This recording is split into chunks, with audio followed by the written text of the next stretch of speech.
lugar que é bom pra mim, é onde eu quiser estar. A estrela ainda brilha, ela é quem vai me guiar. Ser guerreira é minha sina, batalhando pra vencer. Tenho voz pra ser ouvida, tenho sonhos pra viver. Não vão mais conseguir me anular, me calar.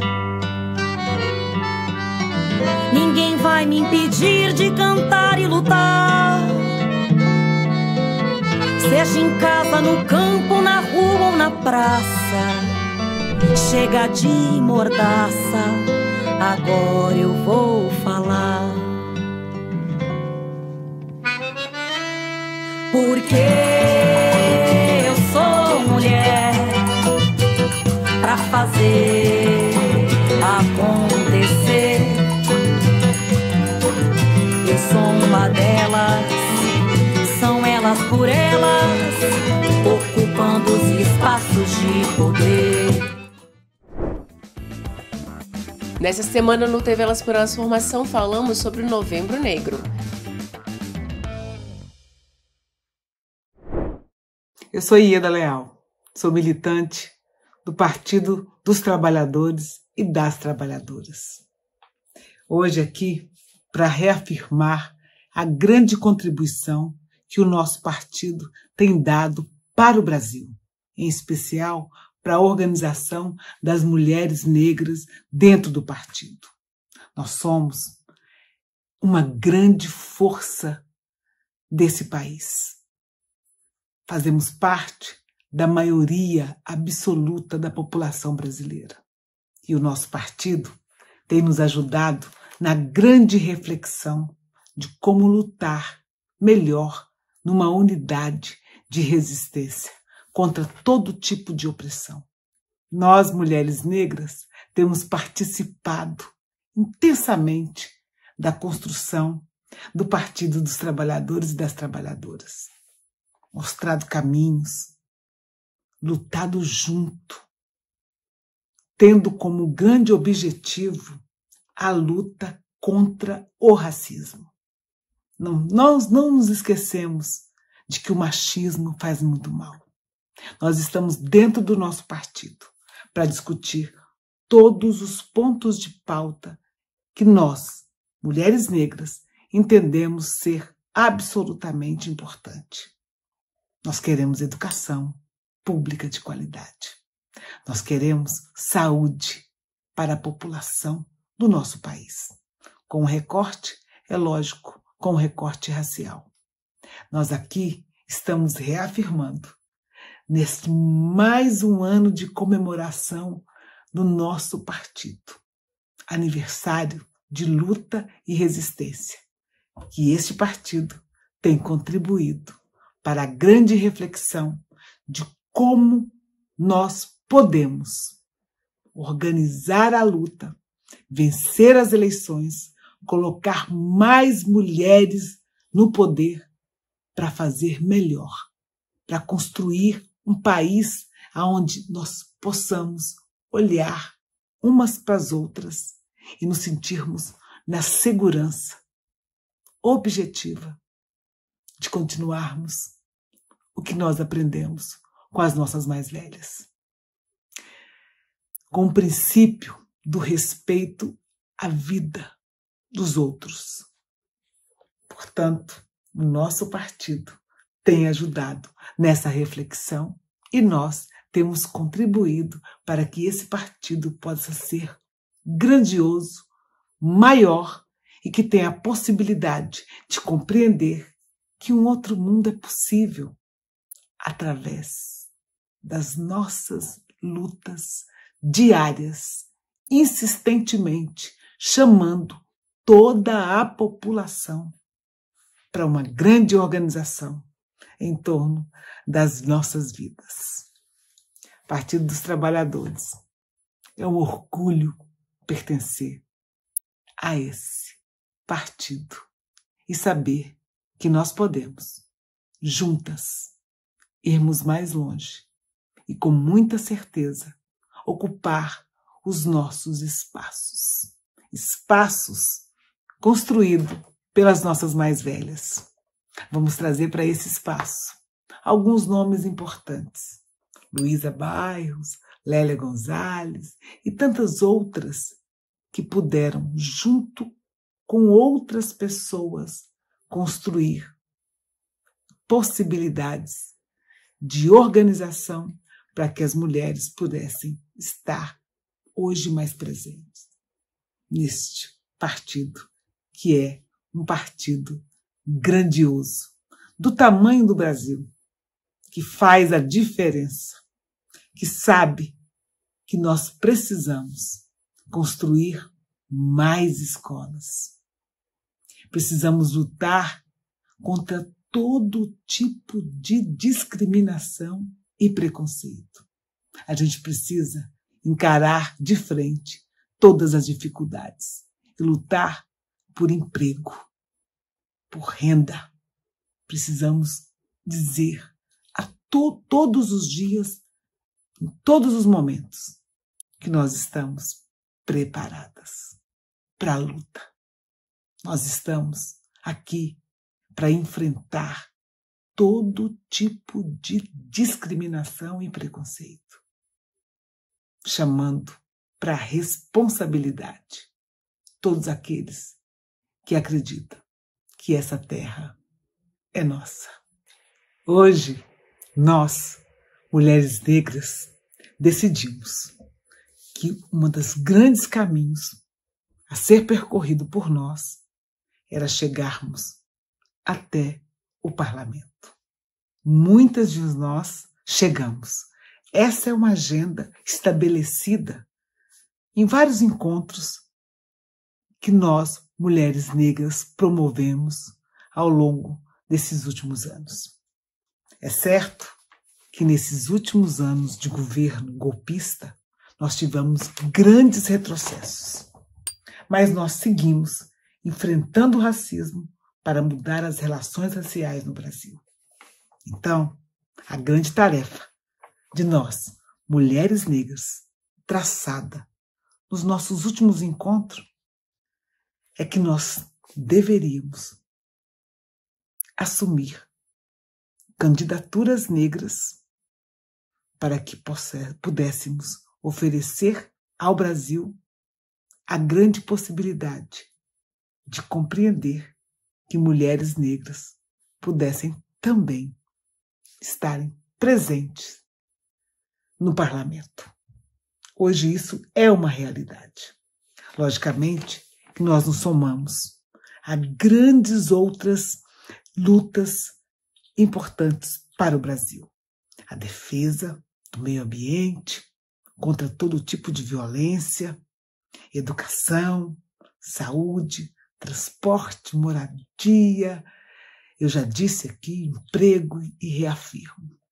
A nossa participação na comunicação, a nossa participação nos espaços aonde são determinados programas importantes em defesa da cidade e dos seres humanos. Então, câmaras municipais, assembleias legislativas, Congresso Nacional, Senado, governo dos estados e até mesmo a presidência da República. Este sim será uma das grandes tarefas nossas, estarmos também presentes no parlamento. Nós temos hoje grandes exemplos de mulheres que chegaram nesse espaço. E nós fizemos essa nossa grande articulação dentro dos nossos partidos. Vamos continuar. Ainda precisamos continuar ocupando os nossos espaços legítimos. Portanto, o nosso partido hoje compreende que a participação das mulheres negras nos espaços que determinam a vida, o futuro, o presente da população, é necessário a presença de mulheres negras nesses espaços. A política hoje é um ponto importante para essa reflexão. Acolhimento, visibilidade, oportunidade. E nós, mulheres negras, seguindo o exemplo de Lélia, estamos nos organizando para ocupar esse espaço. Viva o Partido das Trabalhadoras e dos Trabalhadores, que tem observado a grandeza da participação das mulheres negras em todos os espaços. Nós precisamos continuar reagindo à violência racial, porque só assim nós teremos um país livre do racismo. Vida longa a todos os movimentos que apoiam a luta antirracista do nosso país. Parabéns, Partido das Trabalhadoras e dos Trabalhadores. Nós estamos aqui. Nós queremos o nosso país para todos, todas e todes. Viva o povo brasileiro. Viva a população negra desse país. Viva esse partido que pulsa nas nossas veias e que faz com que os nossos corações fiquem mais atentos e mais fortes. Nós estamos aqui. Fala galera, tudo bom com vocês? Eu sou a Nádia Garcia, secretária nacional da Juventude do PT, e a convite da Secretaria Nacional de Mulheres, do Projeto Elas por Elas, eu vim aqui hoje falar um pouquinho com vocês sobre a importância da juventude negra na construção do nosso país e principalmente das jovens mulheres negras. Mas primeiro eu vou me apresentar um pouquinho para vocês saberem quem eu sou e a gente poder criar essa ligação. Além de secretária nacional da Juventude do PT, eu também sou jornalista, especialista em marketing político e eleitoral e milito no PT já há 10 anos. Sou de Goiás, do interior desse estado, e venho, junto com grandes companheiros e companheiras, construindo o PT no meu estado, além de agora estar nessa tarefa a nível nacional com a Juventude do PT. Sou a primeira secretária negra da Juventude do PT e também a primeira LGBT, com muito orgulho. E falar da juventude negra é, de fato, uma das pautas que mais me anima, que mais me dá vontade de compartilhar, porque para além de falar do que mais é importante no nosso país, que é o futuro do Brasil, que é essa juventude negra, é falar também de mim, é falar da minha trajetória, dos meus pares, dos meus iguais, e acho que isso tem que ser, de fato, prioridade. Para falar um pouco sobre a importância dessa juventude hoje na construção deste novo Brasil que a gente vem construindo com a presidência do presidente Lula, acho que é importante deixar aqui registrado que nós estamos vivendo o ápice da juventude brasileira. Hoje os jovens são mais de 47 milhões de brasileiros e brasileiras. É o maior número de jovens da história do nosso país. A gente vive um boom demográfico que traz a juventude como principal protagonista da construção do que será esse futuro. E por que eu digo isso? Porque se a gente está num boom demográfico nesse momento, com a juventude negra sendo mais de 60% dessa juventude brasileira, isso quer dizer que o futuro está nas mãos dessa juventude negra hoje. Que o futuro está nas mãos desses jovens negros e negras que estão hoje nas periferias, que estão nos interiores do país, que estão nas escolas, que estão dentro do mercado de trabalho e principalmente daqueles e daquelas que não estão nesse lugar. Se a gente não gera oportunidades hoje para essa juventude negra, daqui 20, 30 anos, nós vamos ter um país que não tem um povo preto nos lugares de destaque, de importância. Vamos ter um país que não vai estar tão evoluído, nós vamos ter um país que não vai estar com tanto progresso, porque os jovens nesse momento não tiveram oportunidade. Então, para tratar dentro do Novembro Negro da juventude negra, é preciso entender que é chegado o momento de dar oportunidades para a juventude negra, para que daqui 20, 30 anos o Brasil possa estar em outro patamar de evolução, não só social, não só financeira, mas também de uma evolução que consiga nos colocar no lugar onde nós merecemos estar como povo preto desse país. Essa juventude negra hoje, que não está nem no mercado de trabalho e nem na escola, é uma juventude negra que daqui a alguns anos vai precisar estar amparada pelo governo. Mas se a gente agora, nesse momento, com o governo progressista, com o presidente Lula à frente, se coloca na disposição de construir para eles espaços oportunidades e principalmente locais onde eles consigam entender que são importantes para a construção do Brasil, a gente vai poder, daqui 20, 30 anos, ter uma outra realidade no nosso país. Essa juventude negra, ela está prioritariamente dentro das quebradas, ela está nas periferias, ela está nas favelas, ela está nas cidades do interior dos estados, ela está naquelas cidades de 2.000, 3.000, 4.000 habitantes que ficam no interior do Nordeste, que ficam no interior do Norte do nosso país, e ela é uma juventude que precisa, neste momento, de atenção. A gente tem uma pesquisa de 2021 que trata muito sobre a perspectiva de futuro dos brasileiros e brasileiras jovens. Essa pesquisa falava que mais de 75% dos jovens brasileiros e brasileiras não tinham nenhuma perspectiva de futuro. E desses 60%, um pouco mais de 60%, tinham um enorme desejo de sair do Brasil assim que atingisse a sua idade adulta. Isso quer dizer que um país que está num boom demográfico, com mais de 47 milhões de jovens nesse momento, tem 60% deles pensando em abandonar o país. 60% deles não vê alguma perspectiva de continuar no Brasil e 75% deles, quiçá, tem perspectiva de futuro. É uma galera que realmente não sabe se daqui 20, 30, 40 anos vai estar vivo para poder contar a sua história e, com certeza, poder ajudar a construir a história do Brasil. Isso quer dizer que essa juventude negra, essa juventude brasileira, precisa de um governo, precisa de um Partido dos Trabalhadores, precisa de parlamentares do Partido dos Trabalhadores, precisa da nossa militância ao seu lado. E onde é que estão esses jovens negros e negras? Onde é que está essa juventude brasileira? Essa é uma juventude que está nas redes sociais, essa é uma juventude que está dentro das igrejas, dentro dos terreiros, é uma juventude que está no metrô, no ônibus, que está na casa do lado da sua. É uma juventude que se interessa por política, principalmente a juventude negra.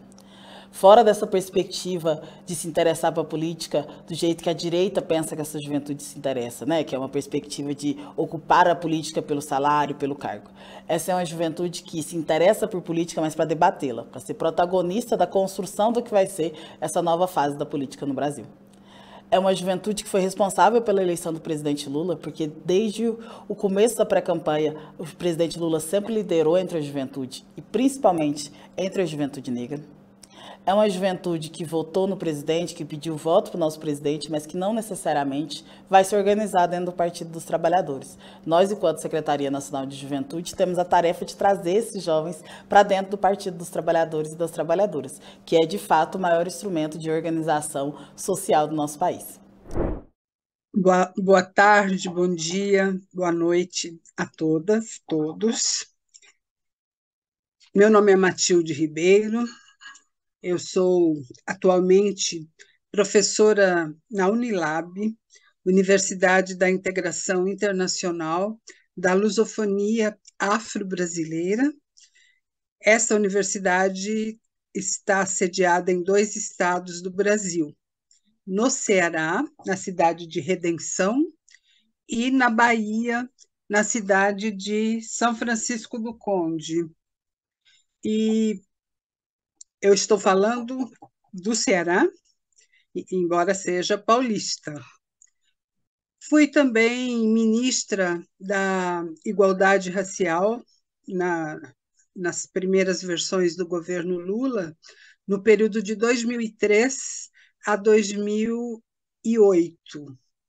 E depois esse trabalho continuou, já passaram 5 ministros, ministras por essa pasta, e atualmente o presidente Lula, na sua 3ª gestão, retoma o trabalho agora com uma outra nomenclatura, Ministério da Igualdade Racial, e a sigla é MIR, M-I-R.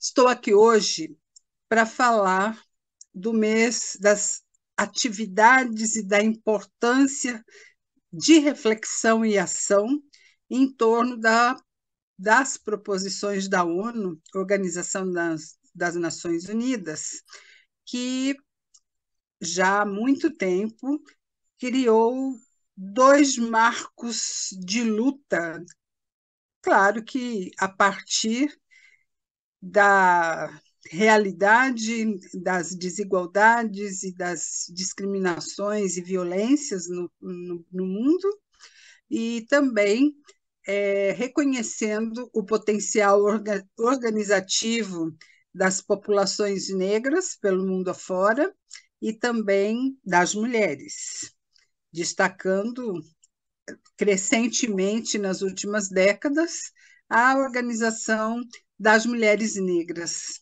Eu falo de duas datas: o dia 8 de março, Dia Internacional da Mulher, e dia 21 de março, Dia Internacional contra todas as formas de discriminação racial. Esses marcos, né, eles têm a ver, como eu falei anteriormente, com um aspecto nocivo na sociedade, que são violências, né? O dia 8 de março tem a ver, no seu histórico, com uma forma de repressão e de castigo, né? Um tipo de castigo às mulheres quando faziam uma greve, né, nos Estados Unidos, e foi ateado fogo nesta localidade, causando mortes, violências, transtornos, etc. E o dia 21 de março, ele tem a ver com a lembrança, para nunca mais acontecer, de um massacre que houve na África do Sul, na cidade de Chapperville, e eram estudantes fazendo manifestação contra o regime do apartheid, e este massacre causou muitas mortes e também muita violência em relação à forma, né, de repressão policial e de desconsideração por parte do Estado da mobilização feita.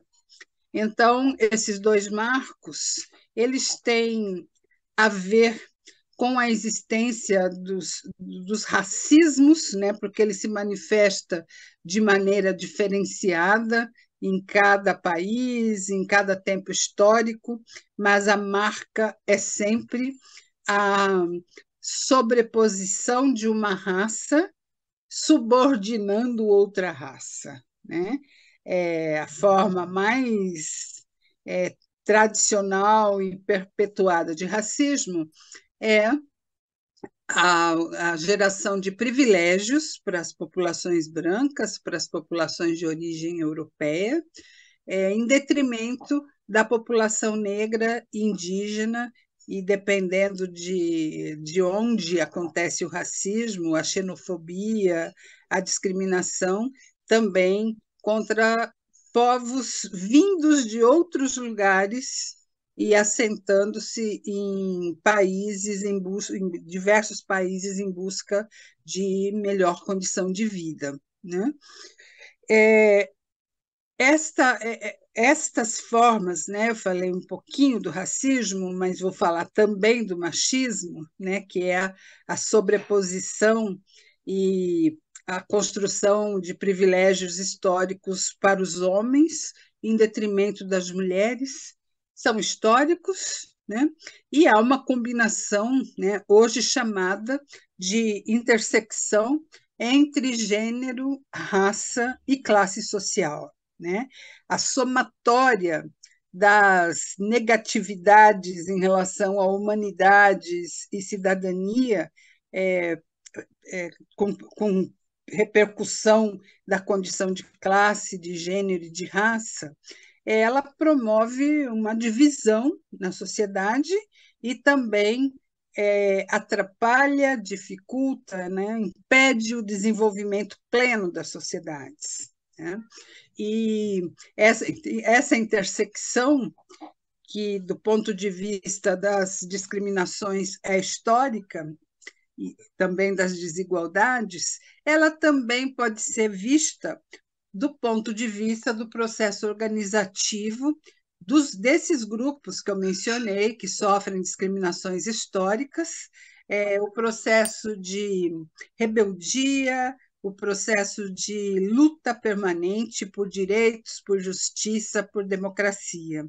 Então, quando as sociedades assumem esses marcos históricos, como o dia 8 de março, Dia Internacional da Mulher, e o dia 21 de março, o Dia Internacional contra todas as formas de discriminação racial, quando assume essas referências como um dia de luta, e é para isso que a ONU definiu, a partir de diálogos com sociedade civil e estados, quando define este dia, é exatamente para que todo ano a gente garanta não apenas a lembrança, mas a manifestação e também passos adiante em termos de ação, considerando a finalização, a superação, a luta social somada à ação de Estado, visando a superação das desigualdades e das discriminações. Olá, pessoal. Eu sou Macaé Evaristo, sou professora, sou assistente social, tenho aí um tempo de trajetória na luta em defesa do direito à educação, nessa jornada, né, de muitos anos como professora alfabetizadora, mas também estive em alguns lugares de gestão pública. Eu fui secretária de Educação de Belo Horizonte, fui secretária de Educação do Estado de Minas Gerais e também fui secretária nacional no Ministério da Educação, na Secretaria de Educação Continuada, Alfabetização, Diversidade e Inclusão. E nossa aula de hoje é sobre um tema que eu tenho militado muito, trabalhado, que é o papel da educação na superação do racismo e na afirmação do compromisso com a igualdade racial no país.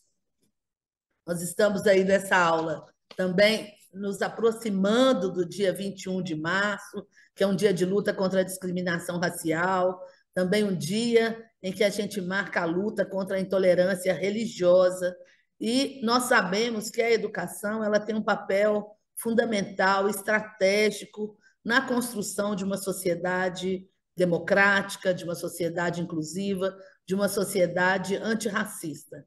E a educação ela é tão importante nessa estruturação que também, muitas vezes, ela vai ser a política muito combatida, né? Se a gente pensar na própria história do nosso país, na luta contra a escravidão, no processo de desmonte da escravatura no país, nós sabemos que a população negra foi negado o acesso à educação, assim como foi negado o acesso à terra, o acesso a políticas de saúde, mas a educação viveu, né? Nós passamos quase todo o século XX para conseguir colocar nos nossos marcos normativos essa ideia da educação como direito de todos, como direito público subjetivo, inicialmente o ensino fundamental, agora toda a educação básica.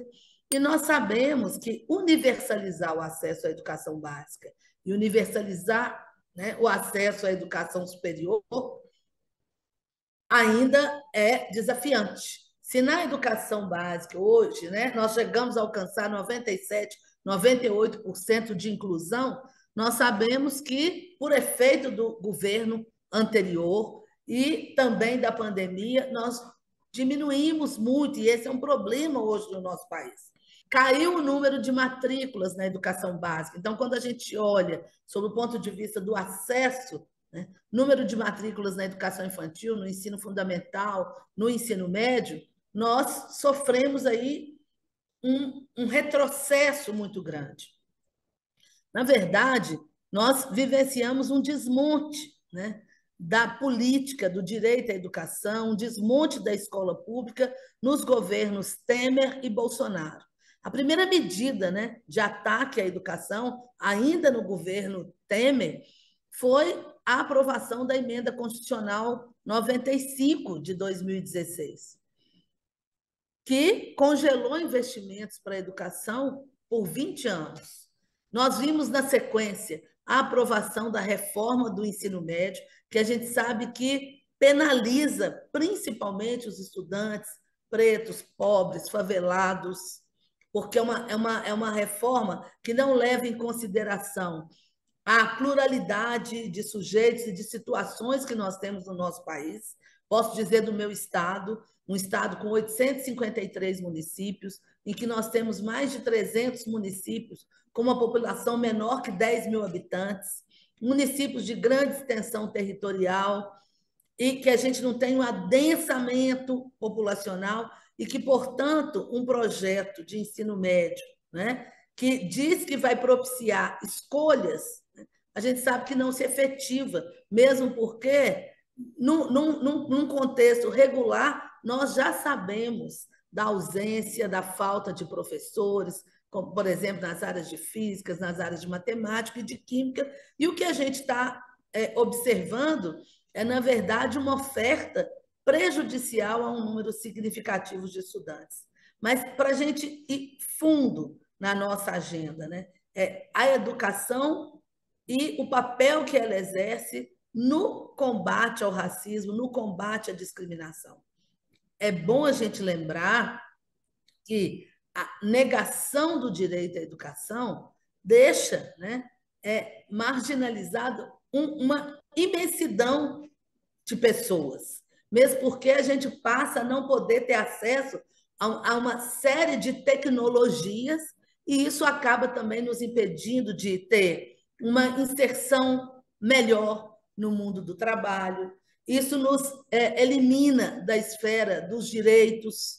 Muitas vezes nos cortam as pernas, porque a gente não consegue nem acessar mecanismos de proteção. O que a gente viu ser retomado no nosso país foi um projeto arquitetado no desmonte da estrutura escravagista, porque é bom sempre a gente destacar que no desmonte, né, do sistema de escravidão, quem teve reparação foi a população branca do país. Olá, eu me chamo Romilda Pisani, sou educadora social e também integro ao Fórum Nacional de Mulheres Negras Petistas. E hoje estou aqui para conversarmos um pouco sobre a participação da mulher negra na política. E para que a gente inicie a nossa conversa, vamos conversar sobre o que significa a política partidária. A política partidária é uma organização de direitos privados que pode ser definido como uma união voluntária com afinidades, ou seria, grupos de pessoas conversando entre si, dialogando do mesmo pensar, que resolvem, a partir disso, fundar o seu partido. Então, a organização política partidária, ela se inicia a partir deste pensar, de dialogar e, entre os seus, entender que aquela opção, aquela proposta colocada é a melhor proposta. Esse ano, celebramos 90 anos do direito da mulher ao voto, que foi dado às mulheres, ou conquistado, né? Na verdade, nós, enquanto mulheres, enquanto políticas, tudo passa a partir de conquistas, de luta. E não seria diferente em relação ao direito ao voto. Em 1932, as mulheres conquistaram o seu direito ao voto. Então, esse ano, celebramos 90 anos desse direito. Mas, desses 90 anos, a nossa realidade ela ainda está muito aquém para a participação da mulher na política. E quando nós fazemos o recorte racial, aí que, de fato, nós não conseguimos nos ver. Isso não acontece somente no partido específico. isso acontece em vários partidos políticos partidários e também em vários países, ou seja, a participação, a inclusão da mulher dentro desse cenário político ainda é muito frágil e nós precisamos fortalecer isso e estamos aqui nesse espaço para contribuir com que a sociedade consiga entender que a participação da mulher na política partidária é muito importante. Vamos pensar um pouco sobre os espaços e o que é fazer política? Os espaços, eles são dos mais diversos, e a mulher faz parte desses espaços. A mulher faz política na creche, a mulher faz política na escola, a mulher faz política em vários outros segmentos. Mas isso não é reconhecido. E nós precisamos contribuir com que a nossa sociedade possa compreender, aceitar e contribuir no espaço para com que as pessoas aceitem a participação da mulher dentro desse processo político partidário. Ou seja, nós vivemos em uma sociedade onde a maioria é da mulher. Nós vivemos em uma sociedade onde a mulher contribui com todo o processo orgânico da dinâmica da vida. Mas exatamente no segmento partidário não tem espaço. Existem também outros núcleos onde as mulheres, na sua maioria, não se estão presentes, e sim o sexo masculino estão presentes. Mas essas barreiras nós estamos rompendo, aos poucos, mas estamos rompendo. E quando nós trazemos isso e fazemos o recorte racial, a dificuldade ela se torna gigantesca. Ou seja, existe ainda essa barreira para que nós, enquanto mulheres negras, pertencentes a esta sociedade, que temos uma participação orgânica dentro da construção dessa sociedade, esse espaço, romper essa barreira.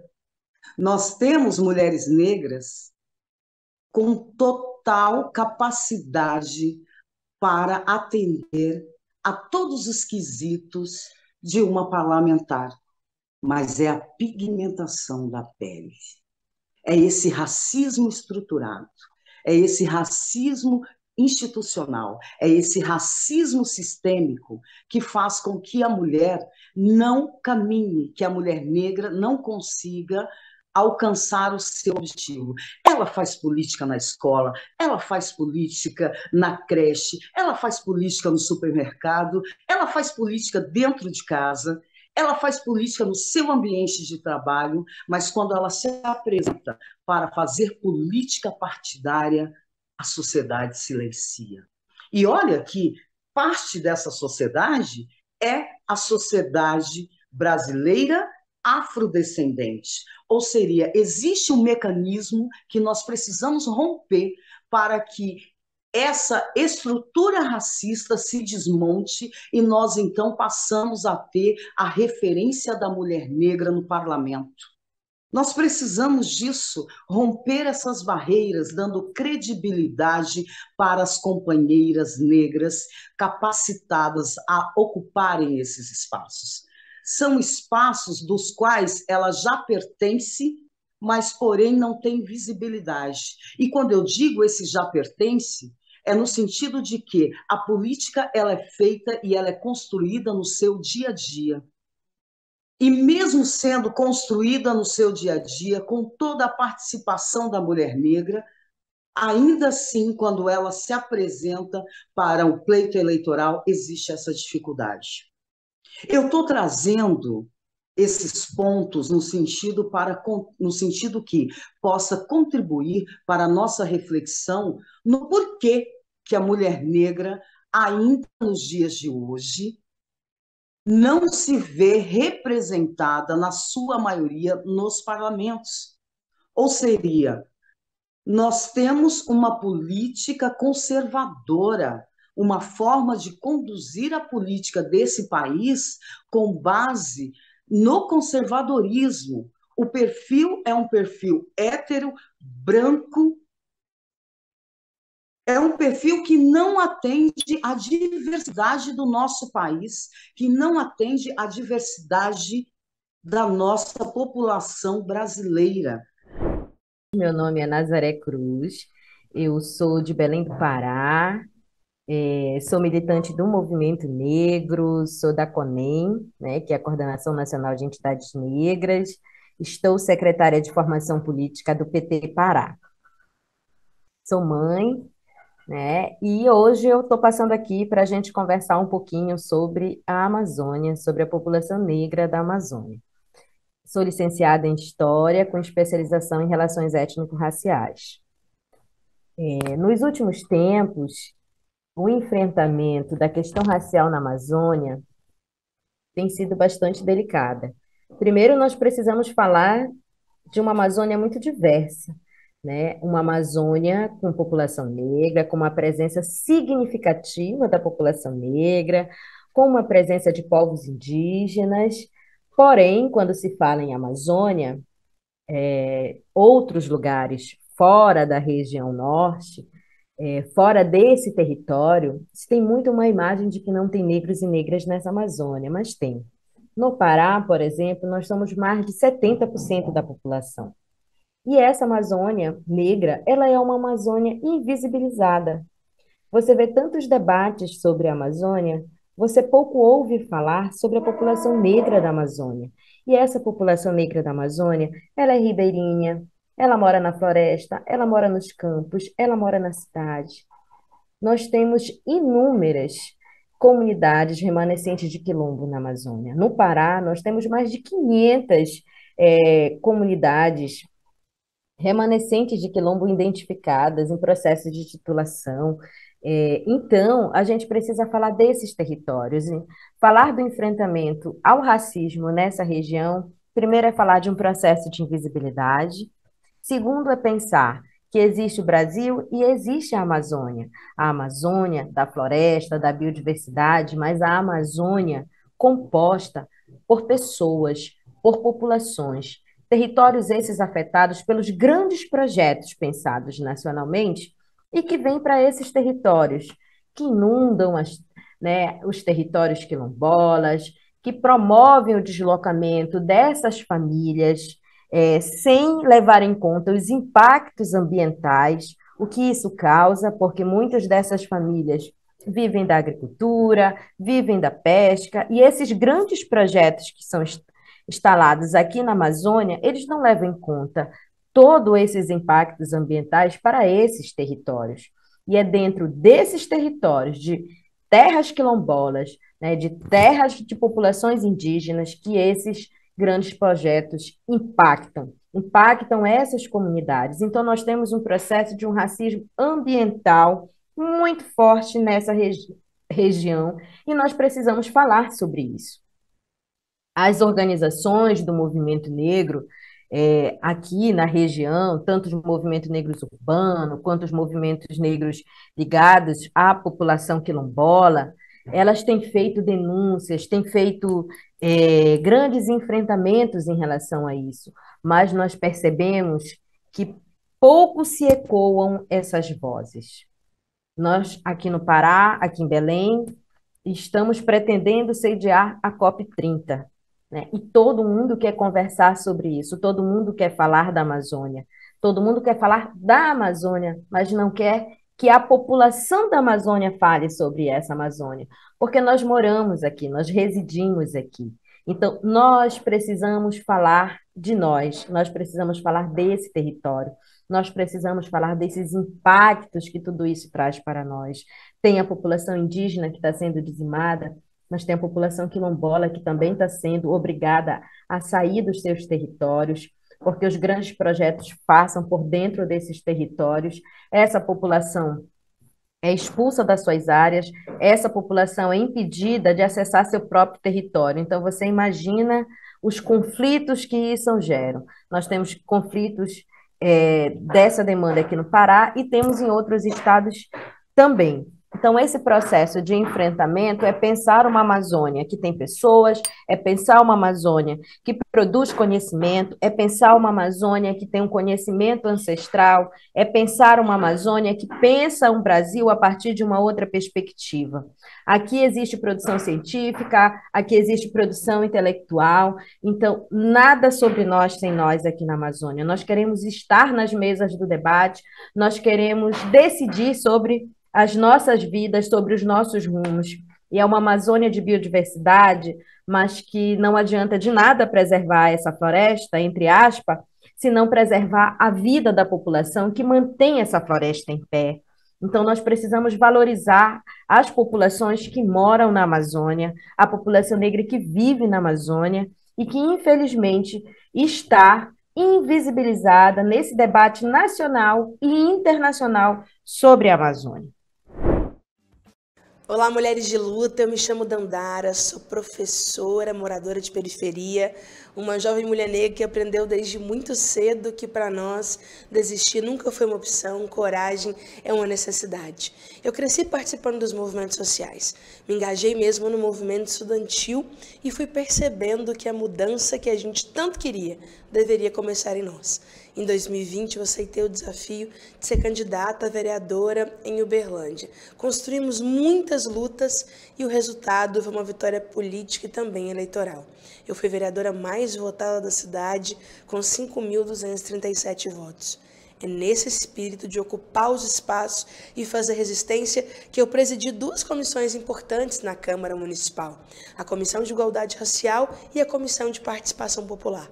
Conseguimos aprovar projetos de leis muito importantes, como, por exemplo, ter ciclos de formação continuada sobre a Lei 10.639 para professores, a Semana do Hip Hop. Conquistamos a dignidade menstrual, a distribuição de absorventes nas escolas para pessoas em vulnerabilidade social. Nós também doamos mais de 15 toneladas de alimentos, incentivamos e impulsionamos as cozinhas solidárias, as cozinhas comunitárias durante a pandemia.